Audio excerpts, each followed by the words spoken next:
ফার্স্টে ইন্ট্রোটা দেখিলাও দেখতে পাড্ডা গাড়ি খিলাফ আছে। হ্যালো গাইস, কিতা খবর? আসসালামু আলাইকুম। আসনি বেলা মাত হইছে দেখতে পাড্ডা শিলচর হাফলং রোডের কন্ডিশন অতটুকু খারাপ হয়েছে।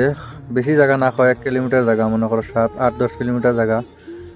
পরিস্থিতি খুব বেশি খারাপ হয়ে গেছে। ও দেখতে পাড্ডা গাড়ি একটা বর্তমানে ক্যাপসাইড হওয়ার কারণে ব্যাক করছে, ব্যাক করার লাগে ফাল্টি খাইছে।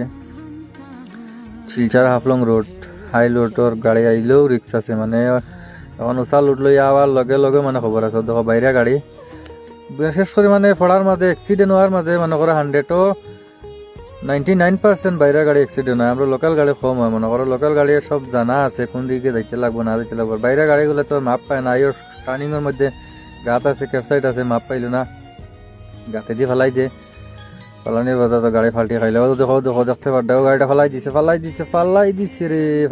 আল্লাহর একদম জানিও নি ফেলাইছে গাড়িটা। যদি সে ব্যাক করছিল গাড়িটা পুরা উঠাই লইতো, গাড়িটা পড়ে না। তো তার দোষে গাড়িটা ফেলাইছে, তখন রাস্তা ব্লক কয়দিন হইব কোনো গ্যারান্টি নাই। দেখতে পারডা জায়গাটা খেয়ে খেয়ে চিন্তা কমেন্ট করে জানাইবা আছে না। ভিডিওটা খুব বেশি বেশি করে শেয়ার করে দিবা ভাই যেন কল মাতাইছে রোডের ভিডিও পাইবা, নতুন নতুন আপডেট পাইবা। চোখের সামনে লাইভ ভিডিও দিমু, যেটা সত্য আছে ওটা মিশামিশি কিছু নাই।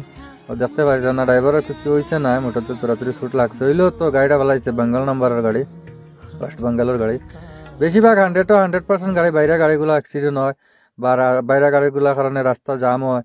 তোমার লম্বা লম্বা ক্যান্টিনা সেন্টিনা লোকাল গাড়ি তো নাইও হইতে গেলে এখন বর্তমানে পরিস্থিতি ওরকম হয়েছে, মানে লোকাল গাড়ি নাইও।